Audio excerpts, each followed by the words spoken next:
Շնորհակալություն, ավելի շատ ես ուզում եմ ելույթի տեսքով մի հարց ուղղել ձեզ տիկին դատախազ եւ կխնդրեմ պատասխանել,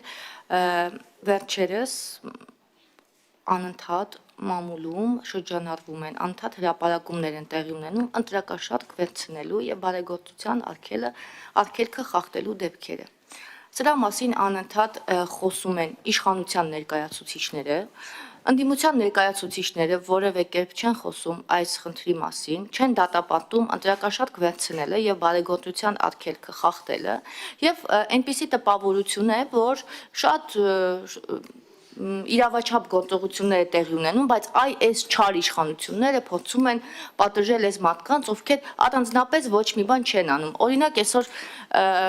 մի հրապարակում կարդացի, որտեղ հայտնի փաստաբան, պատգամավորի տեխնացու Արամ Վարդևանյանն ասում է, դե երկու ընկերոջ խոսակցություն է, իրենք ոչ մի բան չեն խոսել։ Այդպես կարելի է բոլոր խոսակցությունները իմ կարծիքով փաթեթավորել, ասել դե երկու ընկեր էին, երկու ընկերուհիներ էին, այն մեկը տատիկ էր, անցած տարի ծնունդներ մոռացել էին նվերը տան, այս տարի որոշեցին տալ, եւ կարելի է ամեն ձևով փաթեթավորել եւ ընտրակաշառք վերցնելու եւ ընդհանրապես նյութապես շահագրգռելու ընտրություններից առաջ քաղաքացիներին այս process-ը ամեն ձևով կարելի է արդարացնել։ Հիմա սա այս պահին ու գիտեք տպավորությունը ինչն է, որ երբ մենք իշխանություն չէինք, պայքարում էինք ընտրակաշառքի դեմ, հիմա մենք իշխանություն ենք, էլի պայքարում ենք ընտրակաշառք բաժանելու դեմ, այսինքն դերակատարները հիմնականում չեն փոխվել, այսպես է դուրս գալիս։ Երբ այն ժամանակ ընդդիմություն էինք, իշխանություններ ընտրակաշառք բաժանելու խոստումներ տալիս, հիմա մենք իշխանություն ենք, այս պահին ընդդիմությունն է ընտրակաշառք բաժանելու խոստումներ տալիս, այսինքն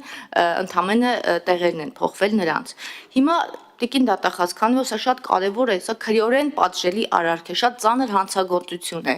Մեր քաղաքացիները միևնույնն է գնում են այս քայլին չհասկանալով, որ կանցնեն այս իրավիճակները եւ որոշ մարդիկ կգնան էլի իրենց համար հանգիստ իրենց կյանքով կապրեն, սակայն այս մարդիկ կունենան ծանր հանցագործության հատկանիշներով հետապնդվող արարք եւ խնդիր կունենան եւ իրենց կյանքի որակը էապես կփոխվի, իրենք այլևս այս տանը չեն ապրի, իրենք բանտում կհայտնվեն, շատ պարզ եմ ուզում ասել, որ դուք վատ բան եք անում, հարգելի քաղաքացիներ, մի արեք, հիմա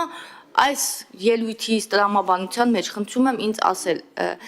տիկին գլխավոր դատախազ, քանի գործ կա այս պահին հարուցված եւ հենց նոր հրապարակում ես տեսա, դրա համար չէի պատրաստվում խոսել, հենց նոր հրապարակում տեսա, որ Ավանում ինչ որ էլի ձերբակալություններ են տեղի ունեցել, կխնդրեի ձեր եզրափակիչ ելույթում անդրադառնալ այս խայտառակ գործելավոճին, շնորհակալ եմ։